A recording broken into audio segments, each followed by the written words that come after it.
ಈ 3 ಲಕ್ಷ ಚೇಂಬರಿಗೆ ಬಳಸ್ಕೊಂಡ್ರೆ ಬೇರೆ ಬಳಸ್ಬೋದು. ಬಲ್ಗನಿಂದಕ್ಕೆ ಆ ಬಲ್ಗನನ್ನ ಜಾಸ್ತಿ ಹೋಗ್ತೀನಿ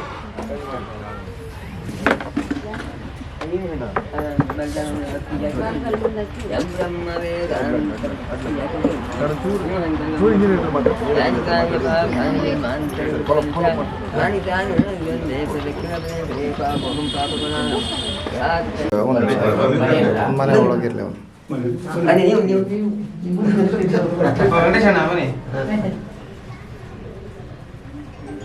ಸರಿ ಓಕೆ.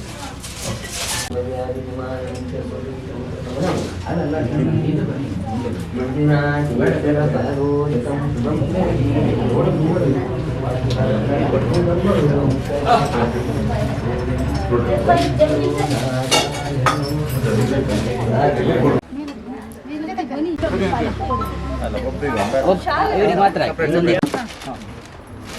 ಪಿಂಕ್ ತೆಗಿ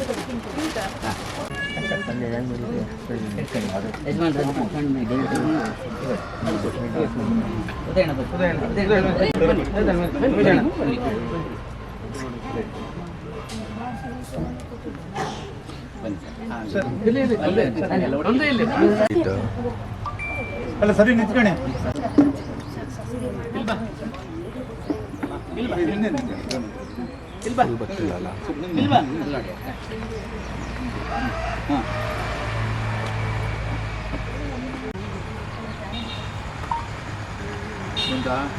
ಪಾಯಿಂಟ್ ಆಗಲಿಲ್ಲ.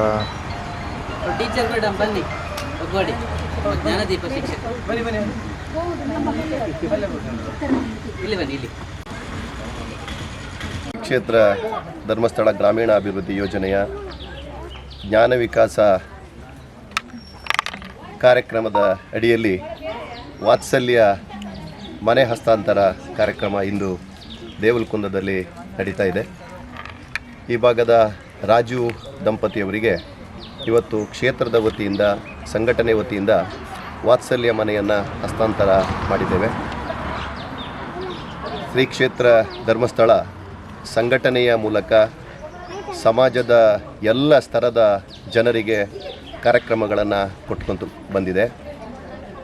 ಶ್ರೀ ಕ್ಷೇತ್ರ ಧರ್ಮಸ್ಥಳ ಗ್ರಾಮೀಣಾಭಿವೃದ್ಧಿ ಯೋಜನೆ ಈ ಭಾಗದಲ್ಲಿ ಸುಮಾರು 30 ವರ್ಷಗಳಿಂದ ಬೇರೆ ಬೇರೆ ಕಾರ್ಯಕ್ರಮಗಳನ್ನು ಹಾಕ್ಕೊಂಡು ಬಂದಿದೆ.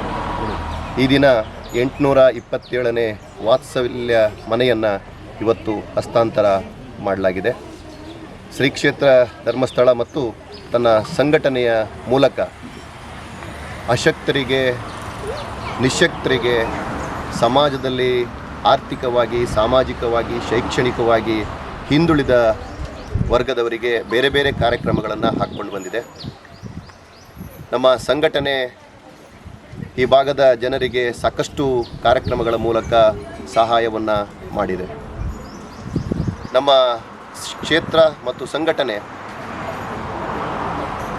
ಹುಟ್ಟಿದ ಮಗುವಿಗೆ ವಿಮೆಯನ್ನು ಮಾಡುವುದರ ಮೂಲಕ ಶಾಲಾ ಮಕ್ಕಳಿಗೆ ಸುಜ್ಞಾನ ಯೋಜನೆಯಡಿ ವಿದ್ಯಾರ್ಥಿ ವೇತನವನ್ನು ಕೊಡ್ತಕ್ಕಂಥ ಕಾರ್ಯಕ್ರಮ, ಎಲ್ಲಿ ಶಾಲೆಗಳಲ್ಲಿ ಅಧ್ಯಾಪಕರ ಕೊರತೆ ಇದೆ ಅಲ್ಲಿ ಅಧ್ಯಾಪಕರನ್ನು ನೇಮಿಸಿ ಅವರಿಗೆ ವೇತನವನ್ನು ಕೊಡ್ತಕ್ಕಂಥ ಕಾರ್ಯಕ್ರಮ, ಶಾಲೆಗಳಲ್ಲಿ ಪೀಠೋಪಕರಣಗಳ ಕೊರತೆ ಉಂಟಾದಾಗ ಅಲ್ಲಿ ಪೀಠೋಪಕರಣಗಳನ್ನು ಕೊಡ್ತಕ್ಕಂಥ ಕಾರ್ಯಕ್ರಮಗಳನ್ನು ಕೂಡ ಮಾಡ್ತಾಯಿದೆ. ಜೊತೆಗೆ ಮಾಸಾಸನವನ್ನು ಕೂಡ ನಮ್ಮ ಕ್ಷೇತ್ರದ ವತಿಯಿಂದ ಸಂಘಟನೆಯ ಮೂಲಕ ಕೊಡಲಾಗ್ತಾ ಇದೆ. ಯಾವುದೇ ಭೂಮಿಯ ದಾಖಲೆಗಳು ಇಲ್ಲದೇ ಇದ್ದರೂ ಕೂಡ ಗೃಹ ಸಾಲವನ್ನು ಜೊತೆಗೆ ಬೇರೆ ಬೇರೆ ರೀತಿಯ ಸಾಲಗಳನ್ನು ಕೂಡ ನಮ್ಮ ಸಂಘಟನೆ ಕ್ಷೇತ್ರದ ಮೂಲಕ ಕೊಡ್ತಾ ಇದೆ. ನಮ್ಮ ಕ್ಷೇತ್ರ ಸರ್ಕಾರ ಕೊಡದೇ ಇರತಕ್ಕಂಥ ಸವಲತ್ತುಗಳನ್ನು ಇವತ್ತು ಕ್ಷೇತ್ರದ ಭಕ್ತರಿಗೆ ಈ ಸಮಾಜಕ್ಕೆ ಕೊಡ್ತಾ ಇದೆ. ನಮ್ಮಲ್ಲಿ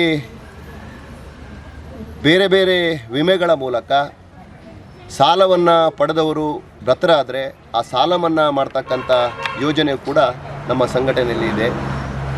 ಹಾಗಾಗಿ ಈ ಭಾಗದಲ್ಲಿ ಸಾಕಷ್ಟು ಸೇವೆಗಳನ್ನು ಸವಲತ್ತುಗಳನ್ನು ಕ್ಷೇತ್ರದ ವತಿಯಿಂದ ಮಾಡಲಾಗಿದೆ.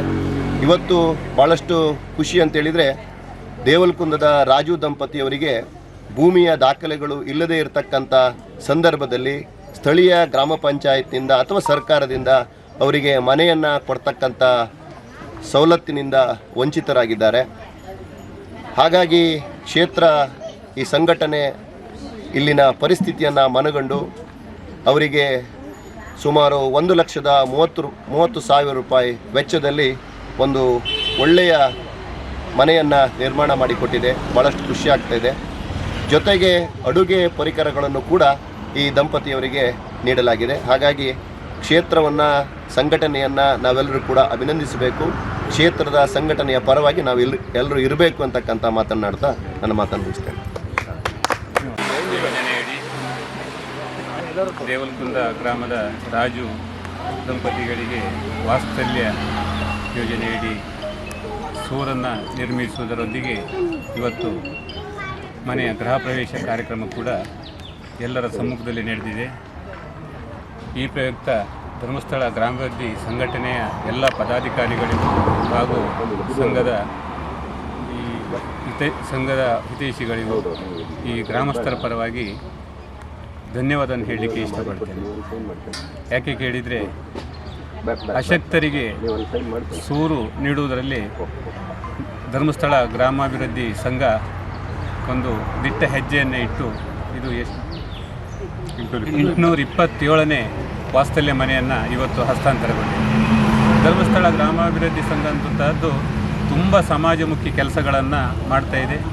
ಆ ಸಂಘಟನೆಯಲ್ಲೇ ಇದೆ ಗ್ರಾಮೀಣ ಅಭಿವೃದ್ಧಿ ಅಂತ ಹೇಳಿದರೆ ಜನರ ಅಭಿವೃದ್ಧಿ ಬಗ್ಗೆ ಸದಾ ಚಿಂತನೆಯನ್ನು ಮಾಡುವಂಥ ಒಂದು ಸಂಘಟನೆಯಾಗಿದೆ. ಹಾಗಾಗಿ ನಮ್ಮೂರಲ್ಲಿ ಅಶಕ್ತರಾಗಿದ್ದು ದಂಪತಿಗಳಿಬ್ಬರು ಅವರು ಪೇಷಂಟ್ ಆಗಿರೋದರಿಂದ ಅವರಿಗೆ ಕೆಲಸ ಕಾರ್ಯಗಳನ್ನು ಕೂಡ ಮಾಡಲಿಕ್ಕಾಗೋದಿಲ್ಲ. ಅವರಿಗೆ ಮನೆಗಳನ್ನು ಸ್ವಂತ ಖರ್ಚಿನಲ್ಲಿ ನಿರ್ಮಾಣ ಮಾಡಿಕೊಳ್ಳಿಕ್ಕೆ ಜಾಗಕ್ಕೆ ದಾಖಲೆ ಪತ್ರಗಳು ಕೂಡ ಇಲ್ಲದೇ ಇರುವುದರಿಂದ ಇವತ್ತಿನವರೆಗೂ ಅವರಿಗೆ ಸೋರನ್ನು ಸ್ವಂತ ನಿರ್ಮಾಣ ಮಾಡಿಕೊಳ್ಳಿಕ್ಕೆ ಆಗಲಿಲ್ಲ. ಆದ್ದರಿಂದ ಇವತ್ತು ಧರ್ಮಸ್ಥಳ ಗ್ರಾಮಾಭಿವೃದ್ಧಿ ಸಂಘದ ವತಿಯಿಂದ ಈ ಒಂದು ಚಂದವಾದ ಮನೆ ನಿರ್ಮಾಣ ಆಗಿದೆ. ಆ ಮನೆ ನಿರ್ಮಾಣ ಮಾಡಿ ಸಹಕಾರ ಮಾಡಿದ ಈ ಸಂಘಕ್ಕೆ ನಾವು ಈ ಸಂದರ್ಭದಲ್ಲಿ ಅವರಿಗೆ ಕೃತಜ್ಞತೆಯನ್ನು ಸಲ್ಲಿಸ್ತಾ ನಾನು ಅವಕಾಶಕ್ಕಾಗಿ ವಂದಿಸ್ತೇನೆ. ಧರ್ಮಸ್ಥಳ ಗ್ರಾಮಾಭಿವೃದ್ಧಿ ಯೋಜನೆ ಈ ಭಾಗಕ್ಕೆ ಬಂದು ಸುಮಾರು 22 ವರ್ಷಗಳ ಕಾಲ ಆಯಿತು. ಒಬ್ಬ ಮನುಷ್ಯನ ಸರ್ವತೋಮುಖ ಅಭಿವೃದ್ಧಿಗೆ ಏನು ಬೇಕು ಅದೆಲ್ಲ ಯೋಜನೆಗಳನ್ನು ಇವತ್ತು ಹಾಕ್ಕೊಂಡು ಕೆಲಸ ಮಾಡ್ತಕ್ಕಂಥದ್ದು ಸಂತೋಷ ತಕ್ಕಂಥ ವಿಚಾರ. ಸರ್ಕಾರದಿಂದ ಏನೆಲ್ಲ ಮಾಡಲಿಕ್ಕೆ ಸಾಧ್ಯ ಇಲ್ಲವೋ ಅಂತಂದರೆ ಕೆಲವೊಂದು ಕಾನೂನು ತೊಡಕುಗಳಿರ್ತದೆ.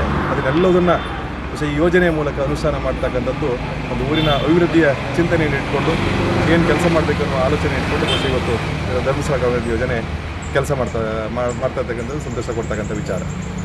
ವಿವಿಧ ಕ್ಷೇತ್ರಗಳಲ್ಲಿ ಅಂದರೆ ಈಗಾಗಲೇ ಹೇಳಿದಾಗ ಸರ್ವತೋಮುಖ ಅಭಿವೃದ್ಧಿಗೆ ಏನು ಬೇಕು ಅದೆಲ್ಲದನ್ನು ಸಮಾಜಮುಖಿ ಕೆಲಸವನ್ನು ಇವತ್ತು ಮಾಡ್ತಾ ಬಂದಿದೆ.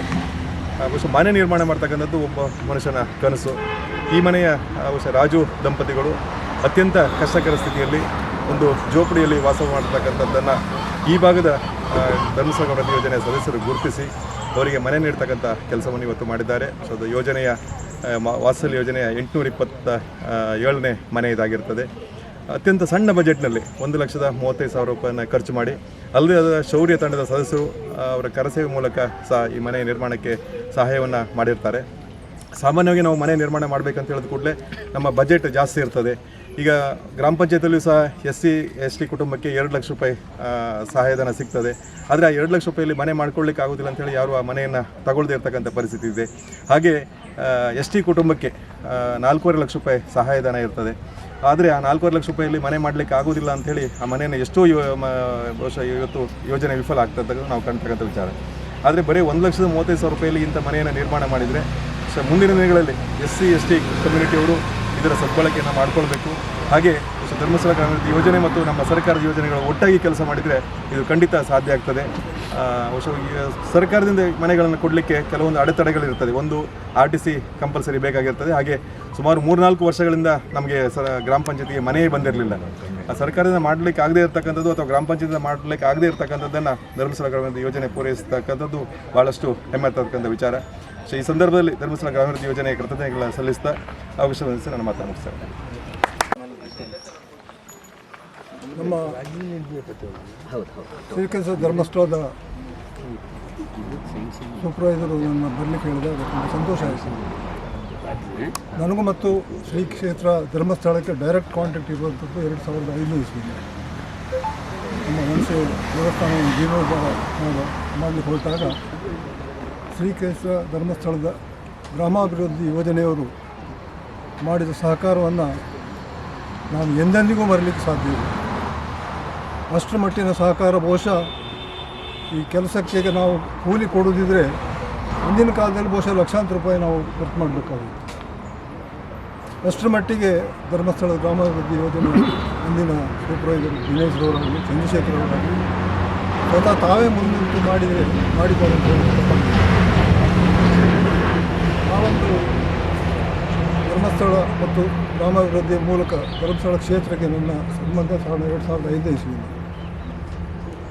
ಇವತ್ತು ನನಗೆ ಭಾಳ ಖುಷಿಯಾಗುವುದಂದರೆ ಬಹುಶಃ ಸರ್ಕಾರ ಮಾಡದೇ ಇರುವಂಥ ಕೆಲಸವನ್ನು ಶ್ರೀಕೃಷ್ಣ ಧರ್ಮಸ್ಥಳ ಒಂದು ದೇವಸ್ಥಾನದ ವತಿಯಿಂದ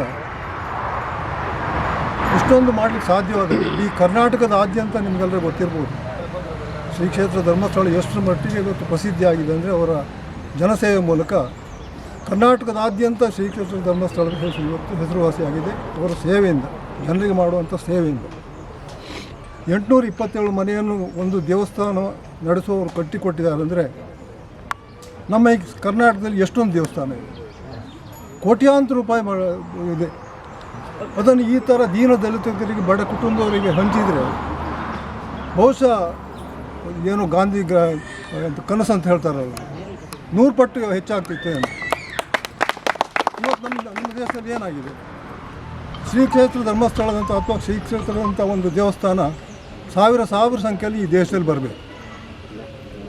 ಸರ್ಕಾರಕ್ಕೆ ಮಾಡೋದಕ್ಕೆ ಆಗದಿದ್ದ ಕೆಲಸವನ್ನು ಇವರೇ ಮಾಡ್ತಾರೆ. ಒಬ್ಬರು ಮಾಡಿದರೆ ಯಾಕೆ ಉಳಿದವರು ಯಾಕೆ ಮಾಡಲಿಕ್ಕೆ ಆಗೋದಿಲ್ಲ?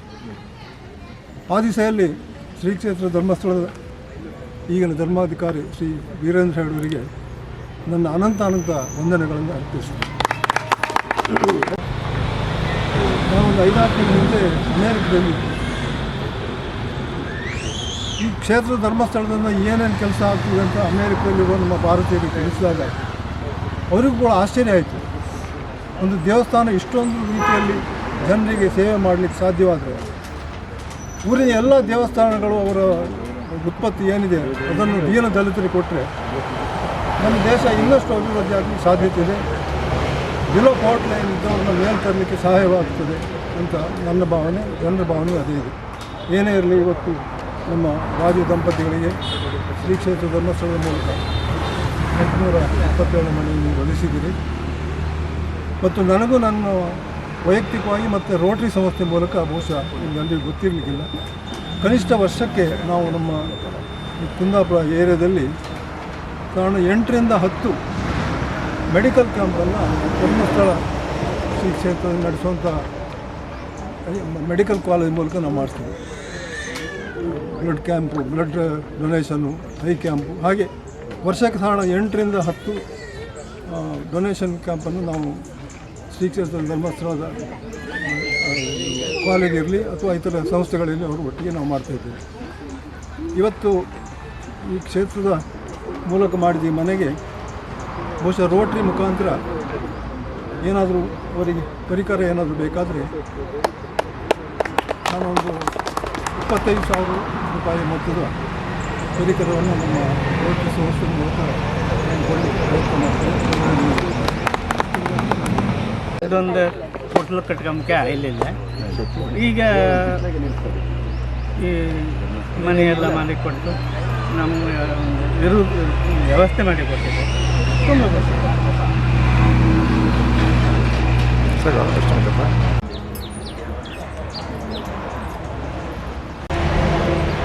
ತಗೊಂಡ್ರೆ